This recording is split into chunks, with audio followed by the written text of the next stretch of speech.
does have its own very powerful sound when you step on it. My experience has been that everybody who gets in the car and drives it comes back with a big smile and says, "Yep, that's a sports car."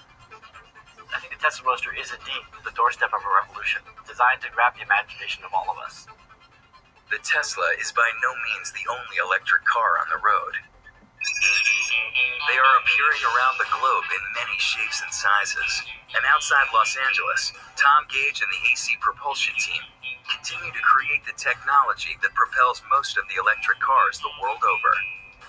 Tesla, Courage's Zoop and EXE, Venturi's Fetish. And they will supply the electric drive components when our Philadelphia guys make the Attack a hybrid. Their cutting-edge T0 already has nearly 100,000 miles logged, and it continues to turn heads.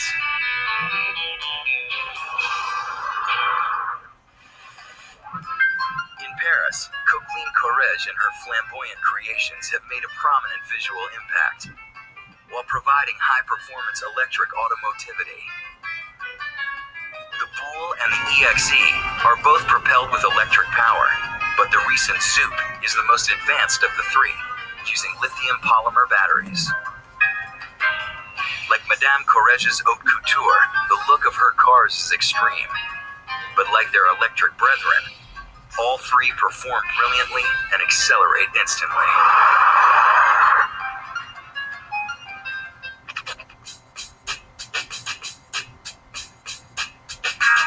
Across the globe in Japan, Hiroshi Shimizu's magnificent 8-wheeled Alika is an enormous leap towards the future, both in style and in mechanics.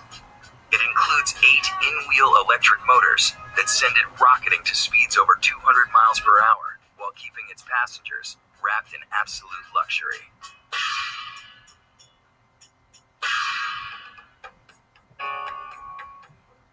And in Monte Carlo, Venturi has created a second generation of the world's already sexiest car, Fetish.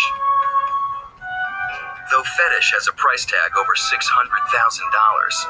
Gildo and his innovative team are showing the world that an exciting ride in a gorgeous sports car doesn't have to use up any gas.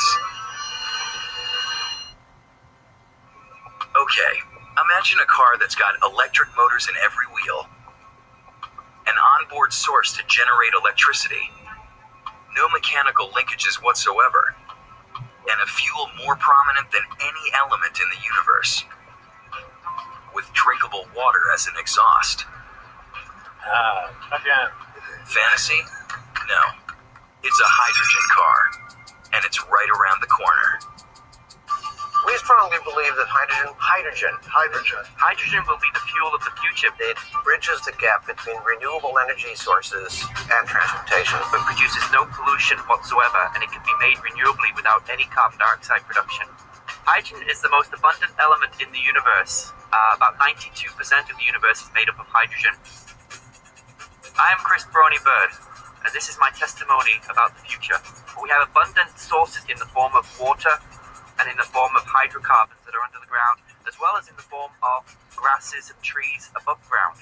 Well, as we all know from our chemistry classes, water is made up of 2 hydrogens and 1 oxygen, H2O. And in order to separate the two, we need to perform electrolysis. Gas production stops instantly. What this process does is it takes that molecule and splits it down the middle into its component parts, the hydrogen and the oxygen. The hydrogen is separated and then captured as a gas. But how does this elusive fuel work in cars? To get full use of hydrogen, you need a fuel cell car. A fuel cell is essentially the reverse of an electrolysis process. That way you combine hydrogen and oxygen and generate electricity. Would you have hydrogen stored on the vehicle in fuel tanks, much like you do today with gasoline, but hydrogen instead, and you take air in, like we do today from the atmosphere, you will generate water and electricity in the fuel cell. The water goes out the tailpipe into the atmosphere, and the electricity goes to an electric motor, which turns the wheels around.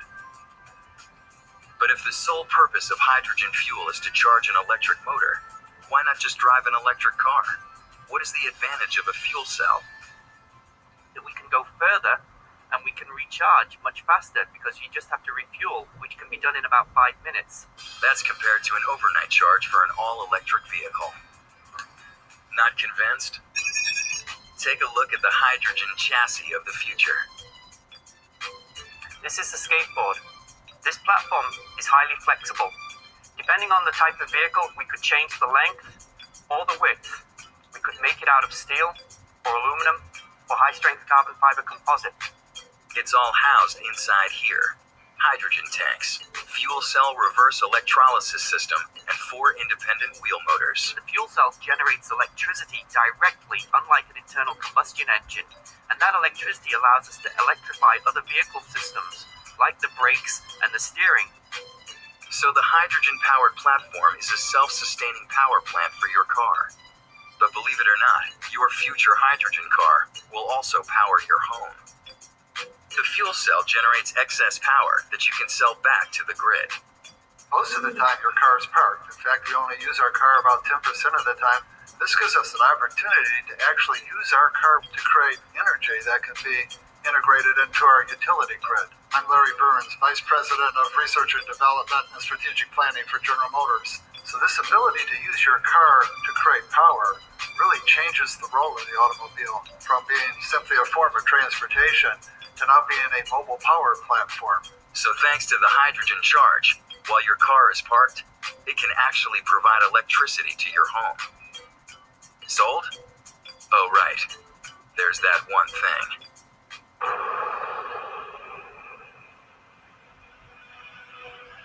Hydrogen fuel is not a bomb. We don't include plutonium in the tank. Hydrogen didn't cause the Hindenburg disaster either. That was due to the ignition of highly flammable iron oxide and aluminum on the dirigible skin. We forget the fact that when oil-fired cars first came in, many newspapers ranted and raved and said, "This is dangerous. You're going to be driving on top of a pile of gasoline. Any kind of car accident would make your car go into flames, and who wants to have a gas pump every few miles?" Well, that's the world of today. We do have a gas pump every few miles, and when we have a car accident, we do have to worry about the car going up in flames. Now, in a hydrogen economy, people say the same thing. Hydrogen is a flammable material, and so is gasoline, by the way. So it has to be handled safely. Now, one of the differences between the two is that hydrogen is a very light gas. So in many respects, hydrogen is safer than gasoline. Hydrogen, safer than gasoline? Believe it or not, yes. Hydrogen takes more pressure to combust, and it burns at temperatures that wouldn't burn your skin. But perhaps most importantly, because hydrogen is lighter than air, a leak diffuses completely upward. Gasoline spreads on the ground, creating more ignitable area. Still, as with gasoline, storing this volatile fuel is a top priority. The tanks that store hydrogen are extremely strong and robust, even more so than gasoline. The hydrogen tanks built into cars are made of incredibly durable polycarbonates and sit in the center of the chassis, away from impact. So, while hydrogen safety is ensured, creating and distributing it cheaply to the consumer has been a major challenge. Until now.